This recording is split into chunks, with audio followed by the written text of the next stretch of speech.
સુરત શહેરમાં રસ્તા અને ફૂટપાથ પર લારી ગલ્લા તથા પાથરના વાળાઓના દબાણથી વાહન ચાલકો અને રાહદારીઓ પરેશાન થઈ રહ્યા છે, ત્યારે પાલિકા અને પોલીસની કાર્યવાહીઓ છતાં સ્થિતિ યથાવત રહેતા કોર્પોરેટર રજેશ ઉનટકટે મનપાની સામાન્ય સભામાં દબાણનો મુદ્દો ઉઠાવ્યો હતો.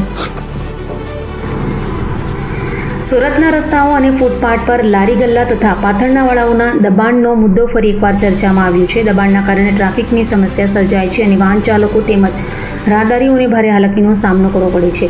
2 વર્ષ અગાઉ મનપા કમિશનરે 0 દબાણ રૂટ પર કાર્યવાહી શરૂ કરાવી હતી. કાર્યવાહી દરમિયાન અનેક દબાણો દૂર કરાયા હતા. ત્યારબાદ 116 લારી ગલ્લા અને પાથરના વાળાઓ દ્વારા હાઈકોર્ટમાં પિટિશન કરાઈ હતી. કોર્ટના નિર્દેશ બાદ સ્ટ્રીટ વેન્ડર પોલિસીનો અમલ ન થાય ત્યાં સુધી આ લારી ગલ્લા દૂર ન કરવા અંગે નિર્દેશ અપાયો હતો. જોકે સમય જતાં શહેરમાં ફરી દબાણોની સંખ્યા વધવા લાગી છે.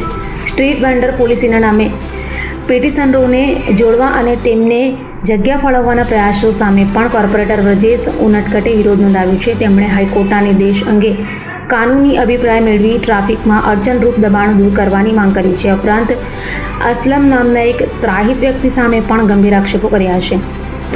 પિટિશનરોસ પાસેથી 25 લાખ ઉઘરાવ્યાનો આક્ષેપ સાથે જ વધુ 400 પિટિશનરોને જોડીને જગ્યા અપાવવાનો ઝાંસો આપ્યાનો પણ આરોપ લગાવાયો છે.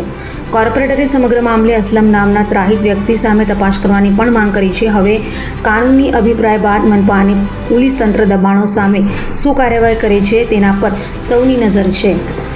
સુરત મહાનગરપાલિકાએ 0 દબાણ રૂટ જાહેર રસ્તા કરેલા છે અને એમાં 2024માં આવા રૂટ જાહેર કરેલા ઉપર જેટલા પણ લોકોએ લારી ગલ્લા લગાવેલા હતા એમને હટાવવામાં આવેલા હતા. ત્યારબાદ અમુક લોકો હાઈકોર્ટમાં જઈને એમને પિટિશન દાખલ કરેલી હતી ને હાઈકોર્ટે જ્યાં સુધી એની વૈકલ્પિક વ્યવસ્થા ન થાય ત્યાં સુધી એને હટાવવા નહીં, પરંતુ ટ્રાફિકને જો અડચણરૂપ થતા હોય તો એને એ દબાણોને હટાવવા પણ એવી પણ દલીલો થઈ હતી. ત્યારબાદ અચાનક નવા 494 પિટિશન કરતાં દાખલ થાય છે અને એમને પ્રેરિત કરવામાં આવે છે, એમને પ્રોત્સાહિત કરવામાં આવે છે કે તમે અહીંયા લારી ઊભી રાખો અને જો તમે મને 5000 રૂપિયા આપશો અને એટલે હું તમારી પિટિશન દાખલ કરી દઈશ. એમને આઈ કાર્ડ આપવામાં આવ્યો અને હવે કોઈ તમારા એસએમસીનો અધિકારી તમારી લારીને હાથ લગાવે તો એના ઉપર આપણે ફોજદારી ગુનો દાખલ કરીશું. આ પ્રકારના આશ્વાસનોને આવી રીતે મસ્ત મોટી રકમ એટલે 494 લોકો પાસેથી માત્ર મિનિમમ હું તો 5000 રૂપિયાની વાત કરું છું, આનાથી વધારે રકમ પણ વસૂલવામાં આવેલી છે.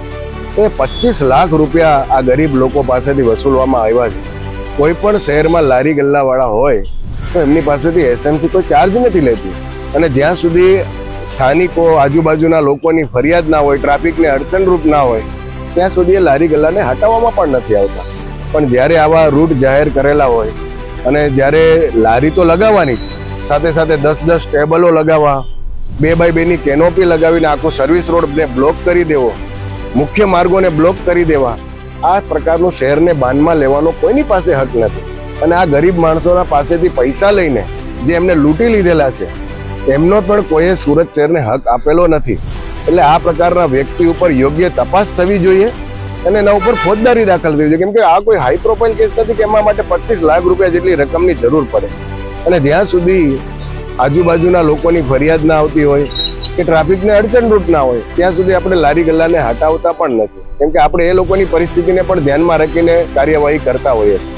પણ આ પ્રકારે સ્માર્ટ સિટી જ્યારે આપણે સુરત હોય અને દરેક મુખ્ય માર્ગો ઉપર મન ફાવે તેમ ગમે ત્યાં લારીઓ લગાવી દેવી, ગમે તેમ ટેબલો ગોઠવી દેવા, ગમે તેમ કેનોપી લગાવી દેવી, આ પ્રકારનું તો જ્યારે પણ અહીંયા આજુબાજુના રહેવાસીઓ એમના ઘરે જવા માટે 40-40 મિનિટ સુધી ટ્રાફિકમાં ઊભું રહેવું પડે તો આ પ્રકારની વાતને પણ આપણે ચલાવી ના લેવી જોઈએ. અને જે લોકોને મુશ્કેલી પડે છે તો એના માટે પણ અમારે ના છૂટકે એ લોકો ઉપર કાર્યવાહી કરવી જ પડે. અને દરેક જગ્યાએ પણ મન ફાવે તેમ જેમ લોકો ગાડી પાર્ક આપણે લારીઓ ઊભી રાખતા થઈ જાય તો ચલાવી પણ ના લેવાય. કોના દ્વારા આ પૈસા લેવામાં આવ્યો? અસલમ નામના વ્યક્તિએ આ દરેક લારીઓ વાળા પાસેથી 5,000 રૂપિયાની રકમ વસૂલ કરેલી છે અને એની રકમ ટોટલ મારીએ તો 25 લાખ રૂપિયાથી પણ વધારે થાય છે. તો આની સંપૂર્ણપણે એની તપાસ થવી જોઈએ.